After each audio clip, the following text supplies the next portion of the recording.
निकेतन high school class 8 व्याकरण में हम समास भी कर चुके हैं। आज हम करेंगे संधि क्या है। ठीक है, संधि किसे कहते हैं, संधि और के कितने भेद होते हैं।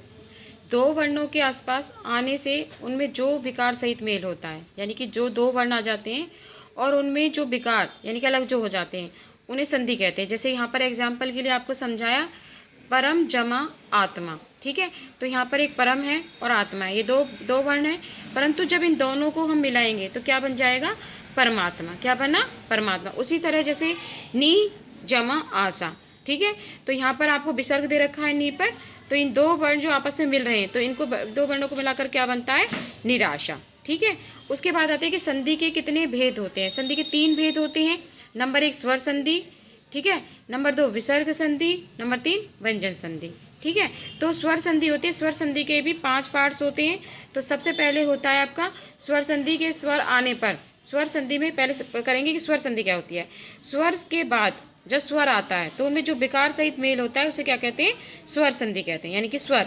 ठीक है, अब जैसे गैन है गन और ई, तो यहाँ पर अणे है और यहाँ पर ईश है, तो इनमें दोनों को मिलाने पर क्या बनता है, एस बनता है, ए की मात्रा। ठीक है, तो इनमें जो ये क्या बना, गणेश। अब जैसे विद्या, ठीक है, तो स्वर के बाद स्वर्ग आ रहा है तो इसमें क्या बना, स्वर संधि हुई कि विद्या जमालय विद्यालय। ठीक है, उसके बाद स्वर संधि के भाग होते हैं। जैसे दीर्घ संधि सबसे पहले आता है, दीर्घ संधि। स्वर संधि के 5 भाग होते हैं। नंबर 1 दीर्घ संधि, ए वन के बाद ए हो तो दोनों को मिलने से ए वन, और ई वन के बाद हो तो ई वन हो जाता है। ठीक है, उसी प्रकार जो छोटा ऊ होता है, वो छोटा ऊ और ऊ के बाद दोनों मिलके के बाद क्या बनता है, बड़ा ऊ बनता है। ठीक है, तो आ ई तथा ऊ दीर्घ स्वर होते हैं, इसलिए इस संधि को क्या कहते हैं, दीर्घ संधि कहते हैं। जैसे यहाँ पर एग्जाम्पल के दिखा रखा है आपको, परीक्षा जमा अर्थी। ठीक है, तो देखो यहाँ पर परी, ठीक है, और शाह, यहाँ तक सारा आ रहा है। अब क्या आ रहा है, अर्थी। तो ठीक है, तो इसमें क्या हुआ कि ए को हटा दिया गया तो क्या बन गया, अर्थी। तो ये क्या बना, आ का डंडा आ गया इसमें, तो दोनों मिलकर क्या बन गया, आ बन गया, तो क्या बना, परीक्षार्थी। ठीक है, इसी प्रकार यहाँ पर देखो नदी जमा ईश। ठीक है, अब दोनों ई बनकर क्या बड़ी बड़ी बनाना, तो यहाँ पर क्या बना, नदीश। तो ये कौन सी संधि हुई आपकी, दीर्घ संधि। उसके बाद आता है गुण संधि, ए वर्ण के बाद ई वर्ण हो। ठीक है, यानी कि ए के बाद ई वर्ण हो तो दोनों मिलकर क्या बन जाता है, ए बन जाता है, यानी ए और ई दोनों मिलकर क्या बनाती है, ए बनाता है। जैसे यहाँ पर एग्जाम्पल के लिए गण। ठीक है, अब यहाँ पर अणे हैं तो ए की आवाज है तो ई, तो ये क्या बन गया, ए बन गया, तो गण जमा ईश क्या बना, गणेश। ठीक है, उसी प्रकार ज्ञान जमा ईश्वर। ठीक है, तो ये ज्ञान ई ए की आवाज आ रही है, ज्ञान ए नए उसी से बनता है ना, और ई दोनों बनकर क्या बन गया, ए बन गया, तो यह क्या बन गया, ज्ञानेश्वर।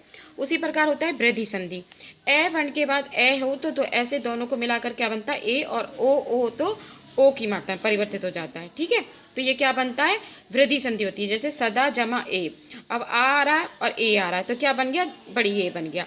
ठीक है, बड़ी ए की मात्रा हो गई ना, तो ये क्या बना, सदैव, आ और ए बनकर। उसके बाद आता है आपकी यण संधि और अयादि संधि, इसका जम रही है। उसके बाद आता है आपकी व्यंजन संधि।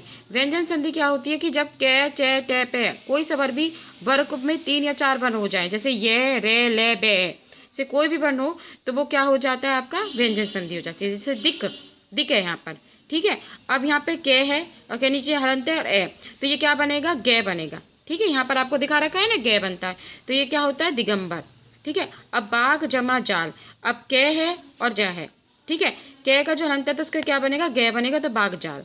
ठीक है, उसके बाद उत जमा गम, तो ऊ और तय, तय है और गे है, तो इसमें क्या बनेगा, दय, तो क्या बन गया, उद्गम।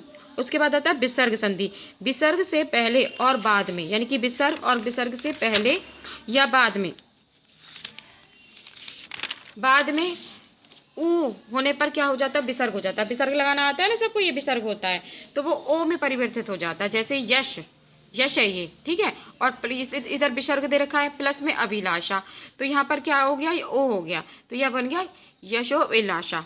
अब जैसे तप है, तप के बाद तय के बाद विसर्ग दे रखा है और बल, तो ये किस में चेंज होगा, ओ में, तो ये क्या बन गया, तपोबल। समझ में आ गया। उसके बाद जैसे नी है, नी के बाद विसर्ग है, फिर आश्रित है, तो निराश्रित किस में चेंज हुआ, ये ई में। ठीक है, तो इस तरह से ये कौन से होती है, विसर्ग संधि होती है। ये थोड़े से एग्जाम्पल आपको दे रखा, जैसे निष्पाप, नी जमा पाप, निष्पाप। परीक्षार्थी, परीक्षा जमा अर्थी। ठीक है, प्रत्युत्तर, प्रति जमा उपकार, प्रत्युपकार। निष्कलंक, नी जमा कलंक, निष्कलंक। समझ में आ गया। उसी तरह का बागीश, बाघ, ठीक है, ई की मात्रा है और शय है तो किस में चेंज हुआ है, बड़ी ई में, तो क्या बन गया, बाघ जमा ईश। समझ में आ गया।